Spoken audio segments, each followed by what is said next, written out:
'Twas the week before Christmas, and all through the shop I went a little crazy, and my engine lost its top.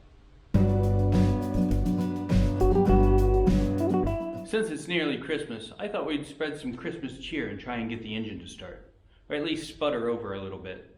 If you remember, I tried when I first started working on it, but failed. The starter just wouldn't turn the engine fast enough.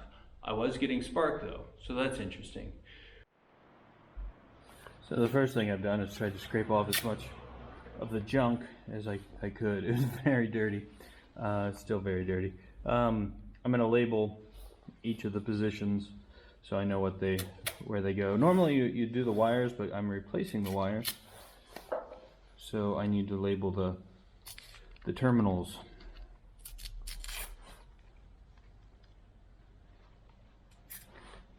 One.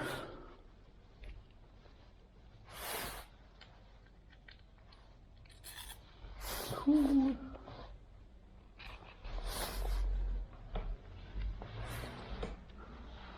These are very orderly, actually. Number one's over here. 2, 3, and then 4. You know, sometimes they get all crazy.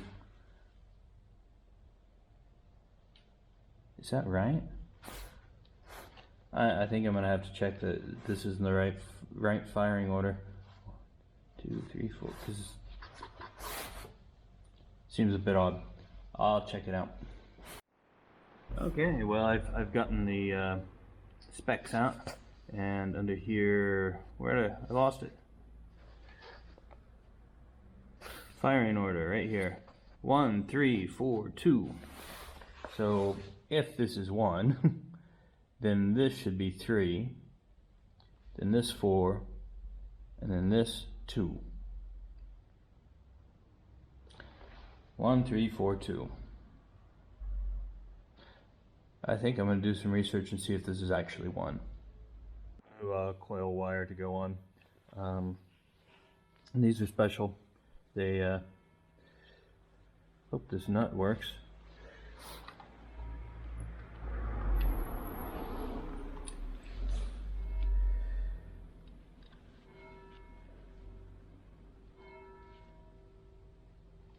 I think it needs trimmed down, but the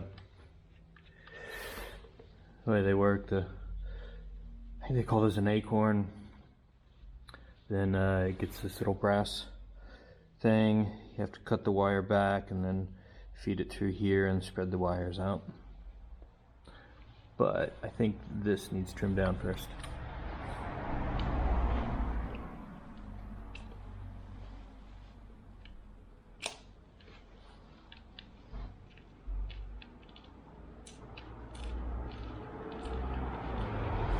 Yeah, it's weird. I can't even get it in there far enough. You know, another new part that needs modified. Surprise! Okay, that's better. I still have some extra on there. Not easy to cut. It was prone to cracking, so I ended up actually sanding it down, which worked pretty well. I think I left all the cracks on the other side. It's good. So now, let's see what we can do. We need to add this, well, first this goes on. Then the little brass washer. And we need to cut this wire, the radius of that brass. You don't want to cut through the wire. You just want to cut the insulation off.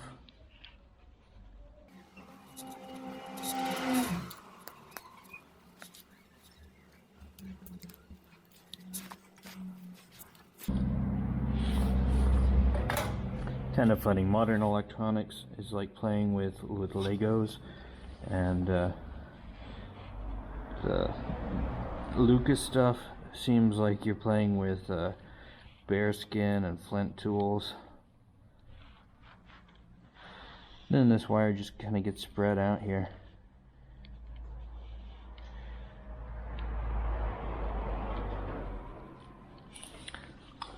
like that. Now that goes in the hole. Fire in the hole. Because I don't want to start this by hand, I need to put the starter on. To put the starter on, for it to engage with something, I need to put the flywheel back on. So that's what we're going to do next.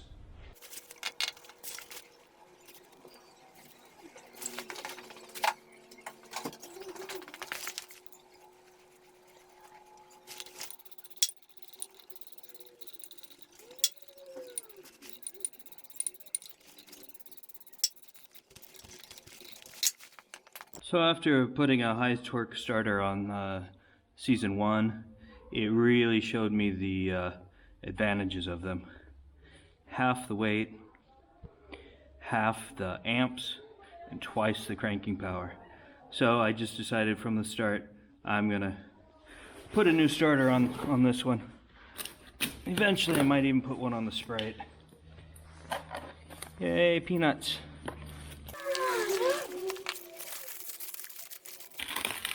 Again, it's a deviation from originality, but you know, if you're having trouble starting your car, you might end up in a situation where this will save your butt and get you home.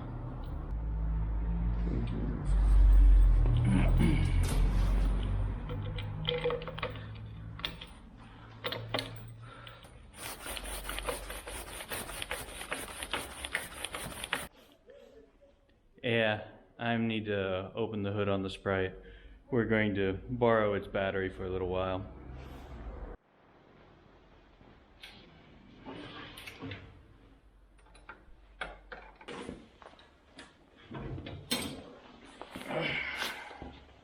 I'm using the starter solenoid that comes built on these new gear reduction starters.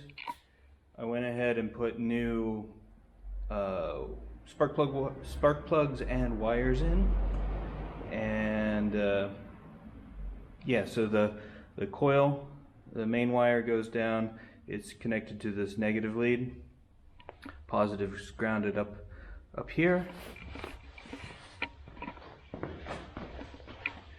I've hooked up an old from a Sprite, the old oil gauge, just so it won't spit out oil. You see it spit out a little bit as I was cranking it before. So next, I squirt some gas into the carbs.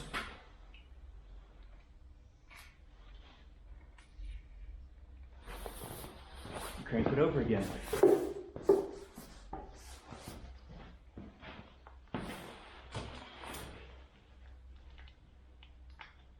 Ignition's on.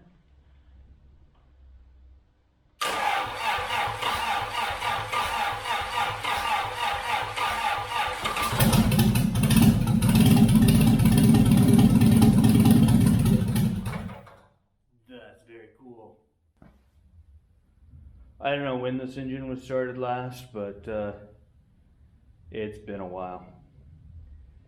Sounds pretty good. You know, I can't throttle it up. I probably hook up some sort of gas tank to it, but it cranks. It sputters. That's very exciting.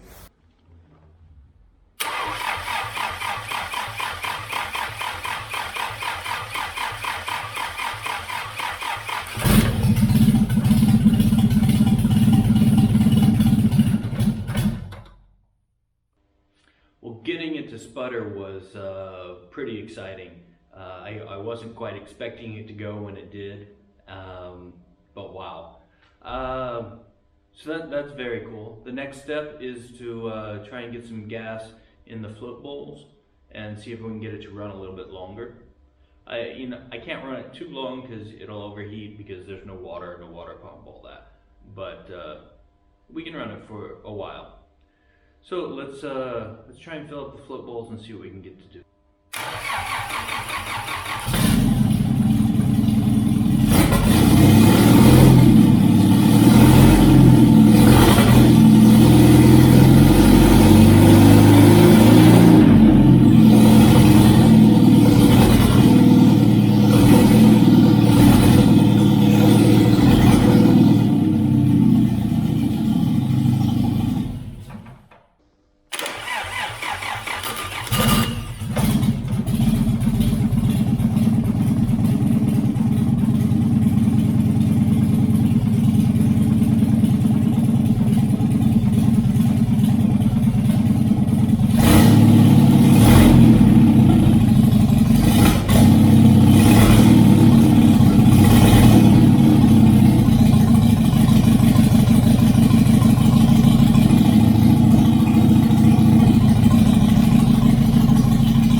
that I know it runs at least a little bit, I'm going to strip it down, clean it up, paint it.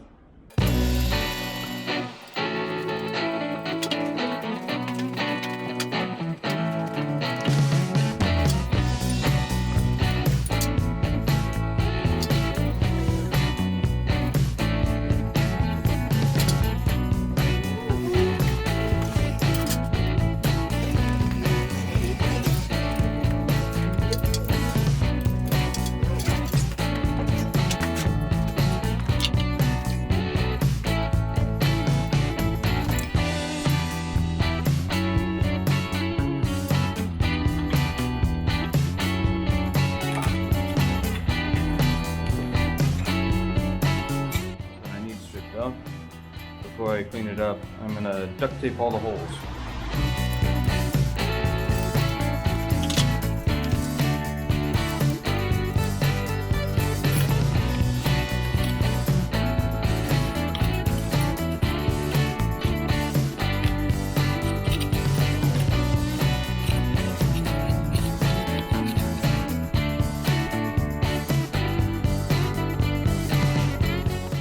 Having this on wheels really makes a difference. I just drug it outside and power washed it. And now we can see more of the color that's on it. I'm thinking now, well, we talked a long time ago about how maybe this weird blue color was an original color. I don't think it is anymore. I'm seeing enough of it and enough of the Healey green, I guess not Healey green, Austin green bleeding through to be able to say definitively that it should not be this color. Maybe this is like a Ford engine block blue. I don't know, not a Ford guy. Anyway, so seeing the evidence, I can also see a lot of it on the accessories. So with all the evidence pointing me to the right color, I can clearly say that it's the Austin green metallic that it should be, which is great because I still have some of that from season 1 and from painting the Sprite. Should have enough to paint this block. One thing did surprise me while power washing. This plate here is aluminum. I wasn't expecting that. I'm editing the video and I realize I've lost the footage that explains why I need to take the head off. So after I washed the engine, I noticed that this head bolt here had been broken off and the nut was missing. So I need to take this bolt off to replace it. I tried drilling down into it and using my bolt extraction kit. It didn't work. So that means I had to pull the head off so I can get a grip on this bolt and take it off. And with the head out, it was time to do some maintenance.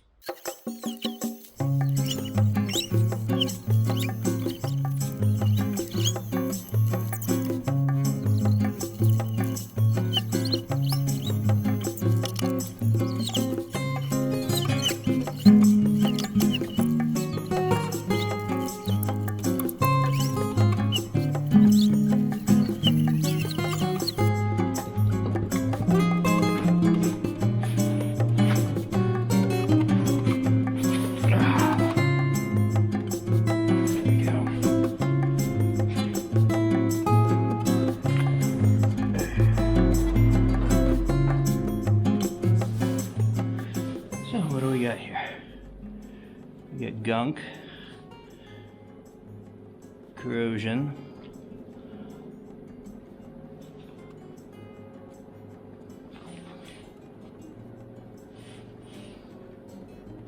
more corrosion. Yeah, get the vacuum out.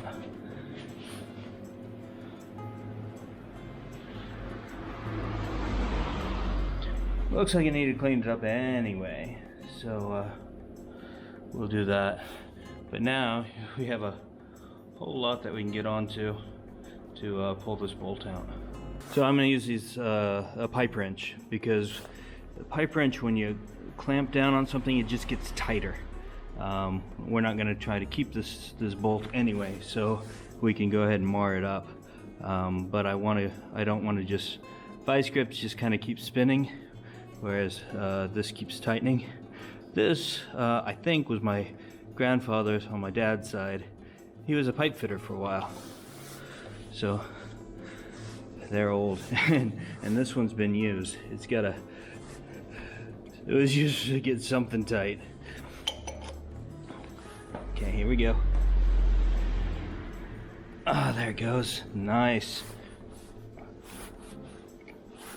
So I went online looking for what to use to clean the carbon off the pistons, and came across an article that said use WD-40 and some Scotch-Brite, and I have, and kind of impressed.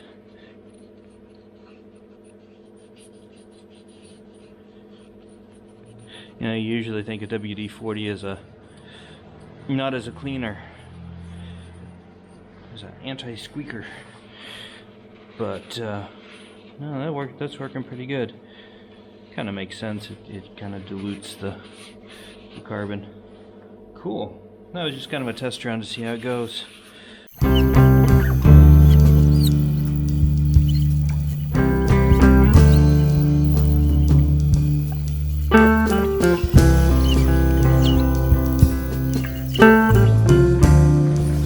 Cleaned up pretty good. There's some pits on the top of this one, but there's no scoring inside the piston walls, so I'm not sure what happened there. Something got in there and then blew out. Yeah, everything else looks good. Next step, I'm gonna close this up and start playing with the head. So we've been talking about valves, and there's this funny word called lapping, and that's this week's say what? You know, lapping, like sitting in someone's lap. No. It's really simple. It's just putting on some abrasive to get, and then pushing two parts together until they fit together really well. That's it. I don't know where the word originally comes from, but it's a funny word, lapping. And it's this week's Say What? The valves are held in place by these big old springs and these little clips, and then there's like these little taper things. Taper things, that's a technical term. So to release the pressure on the spring, we have a specialty tool. There it is in all its glory. It has my dad's name on it. No, I didn't steal it. He gave this to me before I left for Europe. He said, "Son, you might need this one day. Take it with you." So of course I did. I haven't used it until now, but I'm glad I have it. So basically, this goes on the front. This goes on the valve, and you clamp it down. There, it pulls it down, and then you can get access to all of this. And you can pull this off. Come on. You have the little tapery thing, one on each side. I don't know if I pulled it down far enough. Oh, there it goes. And then you can release the clamp.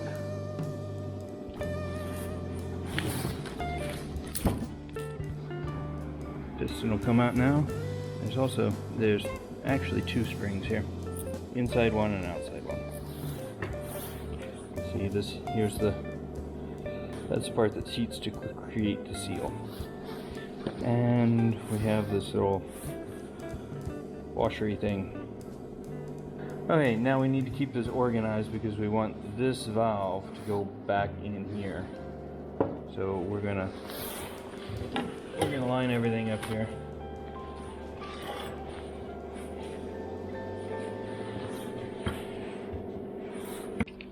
Okay, there's some interesting pieces coming out here.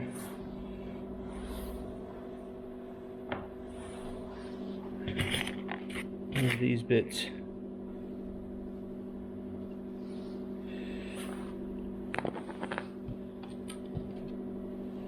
I see.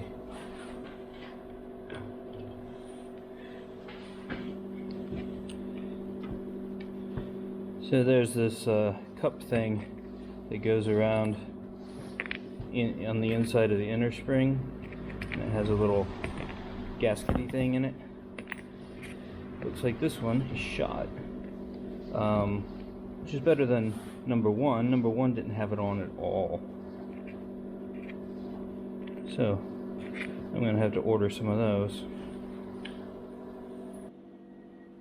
Let's recap. So I've pulled all the springs and valves out of the engine, out of the head. I was off yesterday trying to finish up that project I was working on last week. And it gave me a chance to do some research. These little cups they look like they're going to be hard to find. So I'm not going to get this back together anytime soon. Also on on the fourth cylinder, the cup thing was the top had sheared off somehow, and on this one it was completely missing. So I need 2 of those before I can put everything back together. When you have the head apart, you generally lap the valves to clean up this edge. Let me show you. So the valve goes in here, and it pops up and down to let gases in and out. Pretty nice fit on the valve guide on the end, so those I'm not going to be replacing. But there's an edge right around here that seats with this edge here, and it gets full of carbon and junk, and eventually it stops sealing well when it closes. So you get some a valve lapping paste and a funny stick, and you put the valve lapping paste on here, which it's kind of like toothpaste. It's an abrasive paste. Then you push it in there, squiggle it back and forth. That paste grinds the edges and cleans them up and makes them fit together really, really nicely. Then when your valve seals, it seals really well. No gases try to escape around it, and you're good to go. Your compression's higher, things work better. So what we're gonna do is exactly that. But I think I'm going to clean up the carbon off of these first. To do that, we're gonna go to the drill press. So we just chuck this up in the drill press, get started, and hit it with some WD-40, and then use some Scotch-Brite.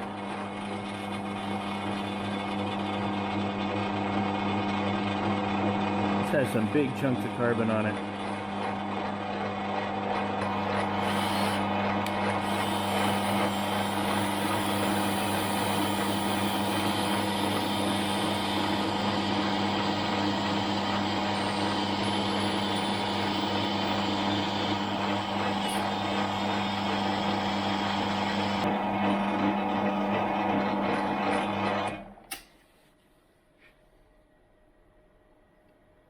Much cleaner than before. It was actually harder to get that stuff off than I thought. You can see I went through several different methods there. I used a razor blade to chip away the big stuff. Then I went to a wire wheel to get down in there. In the end, nice and clean. I do that for the other 7. Now to lap the valves, now that they're clean, or cleaner, we have our lapping compound. This is a funny can. I've never seen one like this. It has coarse on one side, Vorschliff paste, and fine on the other, Nachschliff paste. My German's awful. Anyway, we're just going to do the fine because I haven't seen any pitting or anything really bad in these. We just need to, polish them up so they fit tight. So Nice, huh? We're going to take this, put it around just the edge. You don't want to get it on the rod itself, the stem, just around the edge here. And this can is probably a lifetime supply, maybe several lifetimes. So I'll pass it down to my children and their children.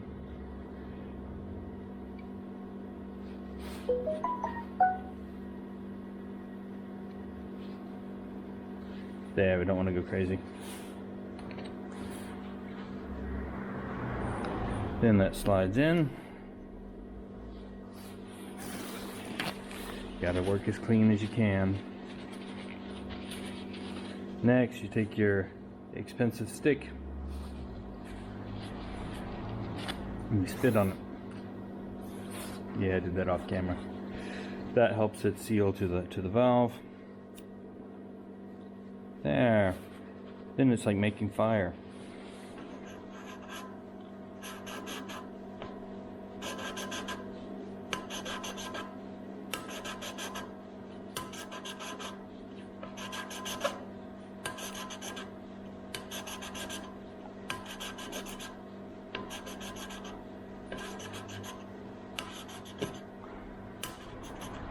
You just do that until it's all nice and shiny. I think I'm gonna get a block of wood and turn the couple blocks of wood and turn this over so it's facing down.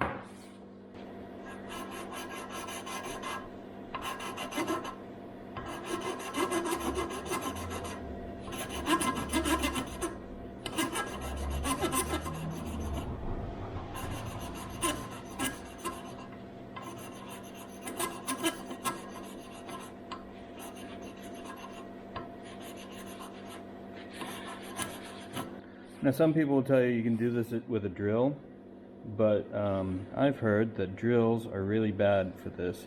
They spin too fast, they go in one direction, even though if you turn it the other way, it can score the seat, and then you're in big trouble. So do it by hand, do it slow.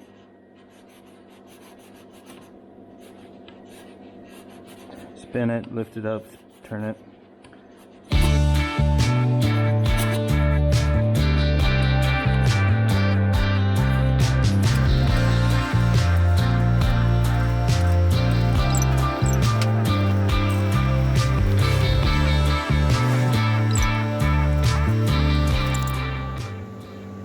Hope you can see this. This is what we're looking for. It's nice, kind of a dull gray finish. Nice and smooth around, no pits, no big deep scratches.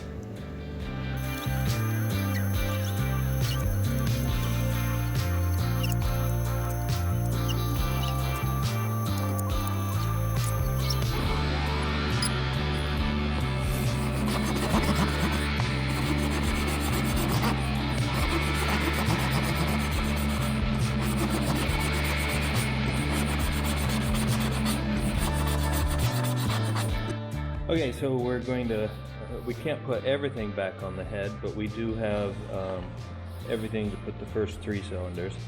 And, that will at least show me how the others go once I forget over the holidays. So, we're going to start with the bottom piece. And then there's a spring that goes, the inner spring goes on that. This is the old washer. It has a new washer that goes in it. And the big spring goes on. Finally that goes on top.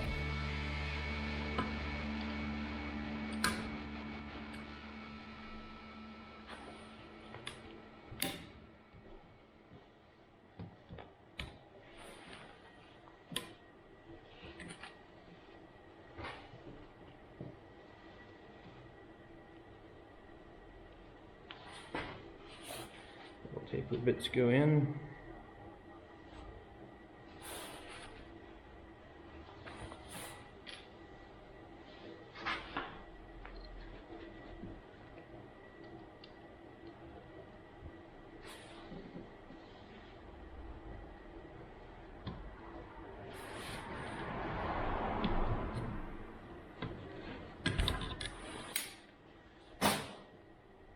we go, one down. Much easier going together than coming apart.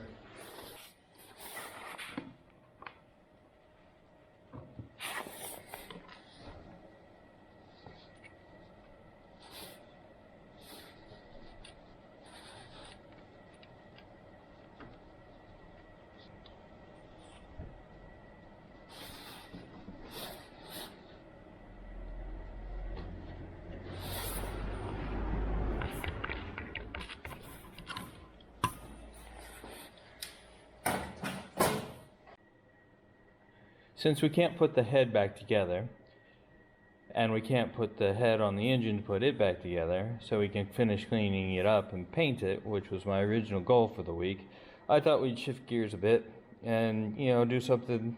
It's late in the week. This is something I can get done and finished and have a sense of accomplishment. So this is the exhaust header. Takes the exhaust and dumps it into a single pipe.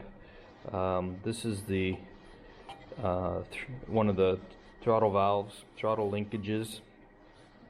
I've tried these bolts here because I wanted to take it all apart to clean it up, but they're frozen pretty good. So we're just going to leave well enough alone. I don't want to break them off because that would cause a whole bunch of other problems. I am going to take this bell crank off and clean it up separately. Luckily it's not all frozen up. Probably put some new washers on it.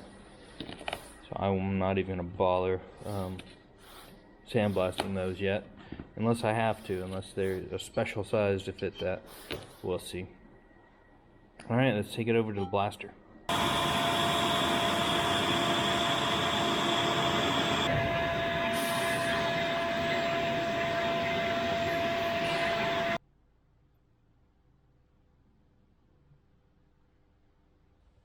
Well, that's it for this week. Thanks for sticking around to the end. I'm not going to be back until after the New Year's, so I hope you and your family have a great holiday.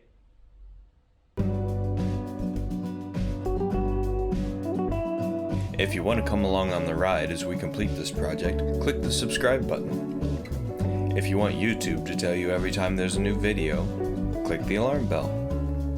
Thanks for watching, and your support is very much appreciated.